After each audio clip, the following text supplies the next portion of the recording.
Hola, buenos días. Bueno, ya sabes que tenemos 10 minutos para esta entrevista y pues me gustaría empezar directamente preguntándote qué se te ocurre, qué características crees que caracterizan especialmente en el panorama cultural a la década de los 80. Joder, es una década. En el mundo pasan muchas cosas, hija. Mira, una cosa que a lo mejor no sabes y te va a resultar curiosa. Seguro que la película Titanic, no sé si te gusta o no, pero Titanic sé que lo conoces. Pues hija mía, el descubrimiento del Titanic, cuando supieron dónde estaba, fue en los 80. Han pasado muchas cosas. El mundo, por ejemplo, otra cosa así en el mundial, pero no sé de aquí, muere esta señora Teresa de Calcuta. Joder, es que en una década, hija mía, pasan muchas cosas en el mundo. Vale, voy a cerrar la pregunta un poco y te voy a preguntar cosas que de verdad te afectaron a ti y vamos a centrarnos, por ejemplo, en la ciudad de Bilbao, que es donde vivías de joven y, bueno, aunque ahora vivas en Salamanca. Se me había olvidado, y es que parece mentira que se me olvidara ese fenómeno, que está muy relacionado también con el fenómeno cultural del cine kinky y de algunos grupos, pues por ejemplo como los Chichos, este tipo de grupos que eran un poco barriobajeros, carcelarios. Estoy hablando, esta Lucía, del problema de la droga. Tú has visto un Bilbao que si hubieras visto lo que vimos tu padre y yo y tu madre, es que no tiene nada que ver, de verdad. No sé si te han contado cosas, pero tú todo lo que me quieras contar.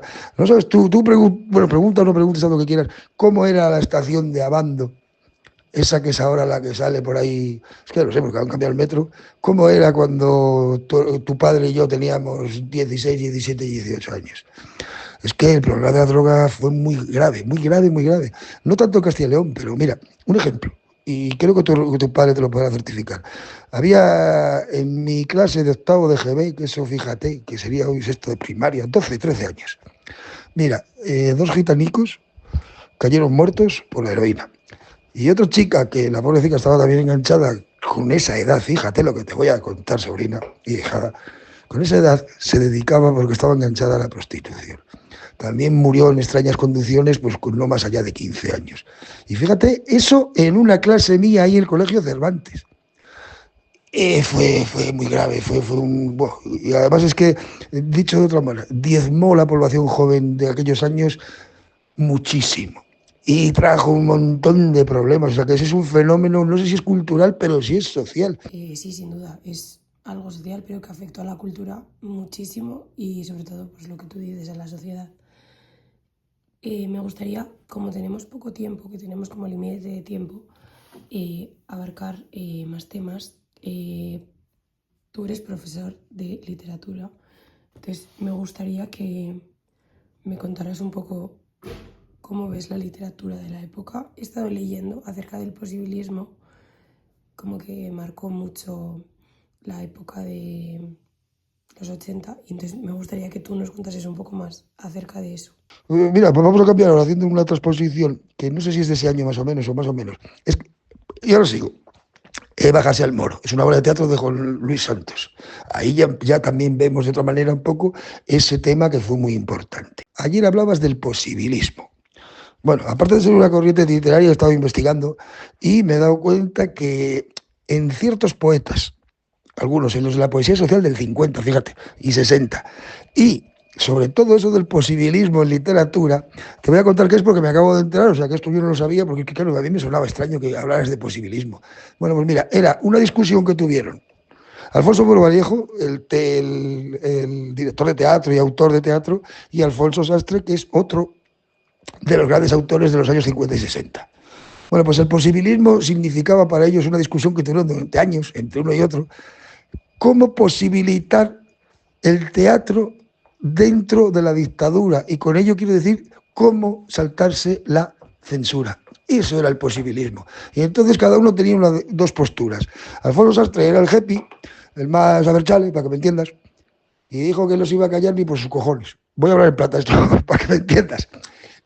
Y bueno, Vallejo tiene un lenguaje que viene a denunciar también los mismos, pues a lo mejor, pues toda esa situación de la posguerra. Pero claro, lo hace con un lenguaje mucho más velado. No sé si conoces, por ejemplo, a Llereire, estas novelas de esta autora inglesa, que se dicen muchas cosas, pero hay que entender muy bien porque está todo como muy velado. No llaman al pan pan y al agua y sin embargo se están poniendo a bajar de un burro. Bueno, a lo que voy con eso del positivismo. Pues total, que la postura de Bueno Vallejo fue esconder un poco el lenguaje, es decir, faltar a la libertad, a lo posible, que se podía, a la posibilidad de poder hacerlo. Y Sartre, pues dijo que no se ponía las narices y que él quería ser libre. Conclusión, a Bueno Vallejo recibió premios del franquismo a doquier. Sartre no sé si publicó, no sé si pudo representar 3 o 4 obras. Si es a eso lo que se refería, a eso que me dices del posibilismo, pues en literatura es lo que he visto. Y en política, desde luego que yo no sé el posibilismo, bueno, date cuenta que es que una de las cosas más importantes de la época fue el cambio político. Date cuenta que hasta el 82, que es el golpe de Estado del Tejero ese, que supongo que te acordarás. Se callen todos y los tiros en el Parlamento. Hasta ahí la democracia ha estado tambaleándose desde el 77 prácticamente hasta el 82. Luego parece que como aquello no siguió adelante, que fíjate, tus abuelos, aquel día del 23F, estuvimos a punto de marcharnos para Francia, para que te des cuenta un poco de la gravedad que pudo suponer aquello.